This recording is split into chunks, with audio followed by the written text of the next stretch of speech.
നഗരഹൃദയത്തിലെ TC13/195 എന്ന ഇല്ലിക്കൽ കൊട്ടാരവും അതിനോടനുബന്ധമായ 87 saint സ്ഥലവും 2004 സെപ്റ്റംബർ മാസം 19 തീയതി മുതൽ Indian tribunal of land transaction act പ്രകാരം ഒന്നാം കക്ഷിയും Karuna group of company chairman മേടയിൽ ഇട്ടിച്ചൻ മകൻ ജോസഫ് തോമസിന്റെയും രണ്ടാം കക്ഷിയും ഇന്ന് ജീവിച്ചിരിപ്പുള്ള രാജകുടുംബത്തിന്റെ അവകാശികളിൽ ഒരാളുമായ ഇല്ലിക്കൽ മിത്രൻ നമ്പൂതിരിപ്പാടിന്റെയും പേർക്ക് അനുവദിച്ചുകൊണ്ട് ഈ കോടതി ഉത്തരവിടുന്നു.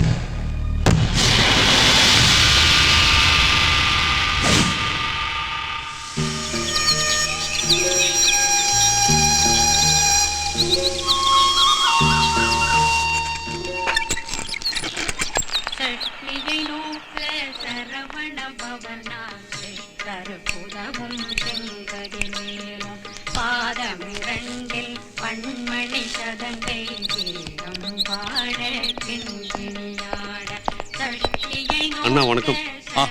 പോലീസ് സൂപ്രണ്ടോ വന്നിരിക്കടോ? അണ്ണാ, കോടതി വിധി മറിച്ചായില്ല. ബാപ്പുട്ടിയും മറ്റും ട്രയൽ സമയത്ത് പയറ്റിയതെല്ലാം പൊളിഞ്ഞു.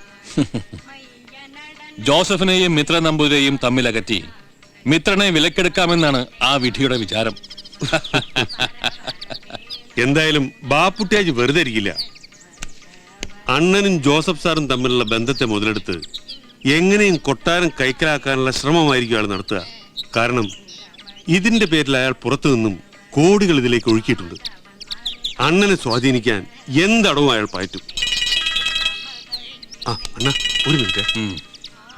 ഹലോ, പറയടോ.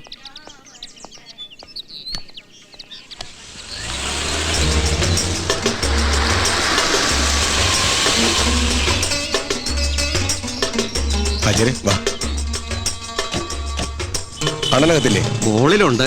SP അദ്ദേഹം ഉണ്ട് കൂടെ. താൻ ആന്റി കറപ്ഷൻ ഡിപ്പാർട്ട്മെന്റിലേക്ക് ചെന്നാ മതി. ഓക്കെ, ഞാൻ അവിടെ പറഞ്ഞോളാം. Good morning sir.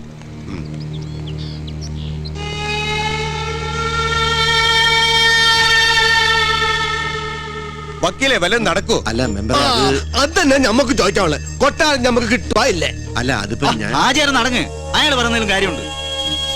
ഇല്ലിക്കൽ കൊട്ടാരത്തിന്റെ 25% shares Malabar group of company എന്ന് പറയുന്നത് നമ്മുടെ കൈവശം ഉള്ളൂ. ബാക്കി 75% ഷെയർസും ഇപ്പോഴും ആ ജോസഫ് തോമസിന്റെ കരുണ ഗ്രൂപ്പ് ഓഫ് കമ്പനിയുടെയും മിത്രൻ നമ്പൂതിരിയുടെയും പേർക്കാ. കേസ് കഴിയുമ്പോ ആ മിത്രൻ നമ്പൂതിരി ഒപ്പം കൂട്ടി കാര്യങ്ങൾ സെറ്റിൽ ചെയ്യാന്നായിരുന്നു എന്റെ ഐഡിയ. അതിനിടയിൽ ആ ജോസഫ് തോമസ് കയറി കളിച്ച കളിയില എല്ലാം കൈവിട്ടു പോയത്. ജോസഫും നമ്പൂരിച്ചനും ഈ ഒറ്റ കേസ് ഒപ്പിച്ച് നമ്മളെ ഇടങ്ങേറാക്കിയത്. ഒരു കേസ് തോറ്റതുകൊണ്ടൊന്നും എല്ലാം അവസാനിക്കുന്നില്ലല്ലോ. ഈ ഒന്നും ഉണ്ടണ്ട. തലസ്ഥാനത്ത് നെഞ്ചും മേടിക്കുന്ന കൊട്ടാരം വാങ്ങി തരാന്ന് പറഞ്ഞു ഈ MP MLA കളിച്ച് നമ്മളെ കൊണ്ട് ഇറക്കിച്ചത് 1-2 റുപ്യല്ല, കോടികളാ.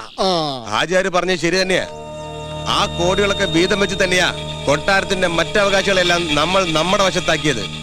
പക്ഷേ 30% വരുന്ന മേജർ ഷെയറുകൾ കൈവശം വെച്ചിരിക്കുന്ന ആ ശകുനി നമ്പൂതിരി വഴങ്ങില്ല എന്ന് വന്ന കൊല്ലണം. ഒന്ന് തള്ളനായി ഇതിന് പറ്റിയ ആൾക്കാർ ഇങ്ങടെ ഇല്ലെങ്കിൽ പറഞ്ഞോളിന്ന് നമ്മൾ ഇറക്കി തരാം. മലബാറിന്ന് നിർത്തറോ. അങ്ങ് മലബാറിന്റെ മുക്കിലെ മൂലയ്ക്കും കുഴിബോംബ് പൊട്ടിച്ച് കളിക്കുന്ന തന്റെ മറ്റേടത്ത് ഇടപാടുണ്ടല്ലോ, അത് ഇവിടെ ഇറക്കണ്ട. ഇത് മണ്ണ് ശ്രീപത്മനാഭന്റേതാ. ഇവിടെ എന്ത് എങ്ങനെ നടക്കണമെന്ന് കൊളപ്പള്ളി തീരുമാനിക്കും. തനിക്കും തന്റെ മറ്റുമാർക്കും ഹോട്ടലോ റിസോർട്ടൊക്കെ കിട്ടാൻ ഏക്കർ കണക്കിന് സ്ഥലം ഇവിടെ കിട്ടാനുള്ളപ്പോ ഈ കൊട്ടാരം തന്നെ കിട്ടണമെന്ന് വാശി പിടിക്കുന്നതിന് പിന്നിൽ എന്താണെന്ന് കൊളപ്പള്ളിക്ക് മനസ്സിലാവും. എന്റെ കൊളപ്പള്ളി, നിങ്ങളെങ്കിലും നമ്മുടെ അവസ്ഥ ഒന്ന് മനസ്സിലാക്കി കൊട്ടാരം തരായി കൊടുക്കാന്ന് പറഞ്ഞ് നമ്മളാ ദുബായിലെ ഫിറോസോട്ട് കരാറാക്കാരും നിങ്ങൾക്കറിയാല്ല. എടോ ഹാജിയാറെ, പാർലമെന്റിൽ പോലും കൈക്കൂലി വാങ്ങിയ കേസില് പണി പോയതാ ഇവന്റെ ഒക്കെ വാക്ക് കേട്ട് താൻ ഇറങ്ങി പുറപ്പെട്ടപ്പോഴേ ഞാൻ മുന്നറിയിപ്പ് തന്നതാ. അത് കേസും കോടതി എന്നൊക്കെ പറഞ്ഞു പോയപ്പോഴേ ഞാൻ എതിർത്തതാ. കോടതി വിധിയേക്കാൾ ഇവിടെ ഇമ്പോർട്ടന്റ് മിത്രൻ നമ്പൂരിപ്പാടിന്റെ സ്റ്റാൻഡാ. അയാളുടെ കൈവശം ഇരിക്കുന്ന ഷെയർസ് കൂടി കരുണ ഗ്രൂപ്പിന്റെ ജോസഫ് തോമസിന് കൊടുത്താൽ പിന്നെ നിങ്ങൾ എന്തൊക്കെ ചെയ്തിട്ട് ഒരു കാര്യമില്ല. ഇതാ കൊളപ്പള്ളി, നിങ്ങൾ എന്തേലും ഒരു പരിഹാരം ഉണ്ടാക്കി തന്നേ പറ്റൂ. ഇല്ലെങ്കിൽ ആ ദുബായ് പാർട്ടി നമ്മൾ ഈ ദുനിയാവിൽ വെച്ച് ഉറപ്പിക്കൂല. എന്തെങ്കിലും ഒരു അണ്ണം വിചാരിച്ച അത്. മുഹമ്മദേ, ഇവർക്കൊപ്പം താൻ ജോസഫിനെ പോയി ഒന്ന് കാണണം.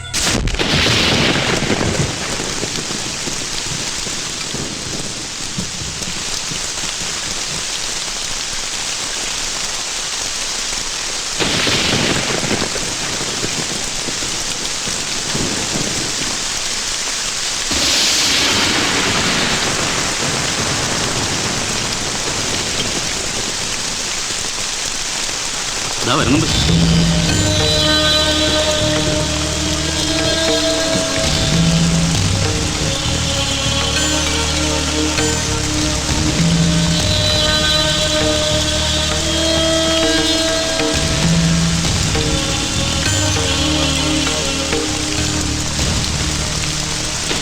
കൊട്ടാരത്തെ കുറിച്ചുള്ള ഫൈനൽ ഡിസിഷൻ ജുഡീഷ്യറിയുടെ ഭാഗത്തു നിന്നുണ്ടായ സ്ഥിതിക്ക് ഇങ്ങനെയൊരു കൂടിക്കാഴ്ചയ്ക്ക് പ്രസക്തിയില്ലെന്നറിയാം. എന്നാലും ഒരു മര്യാദ. എന്നെയും തിരുമേനിയെയും പോലെ ഒരു ഷെയറിന് അവകാശിയായ ബാപ്പൂട്ടിക്ക് എന്തോ സംസാരിക്കാനുണ്ടെന്ന് പറഞ്ഞപ്പോ ഇക്കാര്യത്തിൽ ഞമ്മക്കൊന്നേ പറയാനുള്ളൂ. ഒന്ന് അടങ്ങ്. ജോസഫ് സാർ പ്ലീസ്, ഈ കാര്യത്തിൽ ഹാജിയാർക്ക് പലതുമായിട്ട് കമ്മിറ്റ്മെന്റ്സ് ഉണ്ട്. അതുകൊണ്ടാണ് ഇങ്ങനെ ഒരു കൂടിക്കാഴ്ചക്ക് വിളിച്ച് ബുദ്ധിമുട്ടിക്കേണ്ടി വന്നത്. തിരുമേനിയുടെ കൈവശമുള്ള ഷെയറുകൾ കൂടിയെങ്കിലും ഹാജിയാർക്ക് കിട്ടിയെങ്കിലേ, അല്ല അതിന്റെ പേരിലൊരു വിലപേശലില്ല. തിരുമേനി പറയുന്ന വില അത് കൊടുക്കാൻ ഹാജിയാർ എടുക്കുവാണ്. ഹാജിയാരുടെ കൈവശമിരിക്കുന്ന കൊട്ടാരത്തിന്റെ ഷെയറുകൾ എന്റെ പേർക്ക് എഴുതിത്തരാൻ ഞാൻ അദ്ദേഹത്തിന് എത്ര കൊണ്ടെന്ന് ചോദിക്കുക. ബാപ്പൂട്ടുകാർക്ക് ഈ വില പറയുന്നോടാ. അതേടോ, ഈ മിത്രൻ നമ്പൂരിക്ക് തീരുമാനിക്കാനുള്ള എത്ര വില തനിക്കുള്ളൂ. തിരുമേനി വന്നാട്ടെ. Joseph sir please. നോ, വരൂ. ചോദ്യപ്പേ ചെവിയൊന്നുള്ളിക്കോ.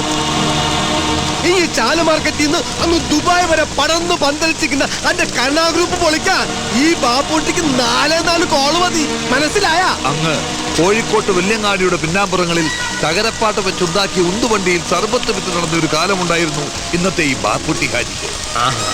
അങ്ങനെയുള്ള തനിക്ക് കരുണാ ഗ്രൂപ്പ് ഓഫ് കമ്പനീസിന്റെ നിഴലും തൊടാൻ ജന്മങ്ങൾ ഒരുപാട് കാത്തിരിക്കേണ്ടി വരും. ഇനിയും വാതിലുമേനിങ്ങോട്ട് വന്നാട്ടെ. വിലപേശാൻ ഇറങ്ങിയിരിക്കുന്നു.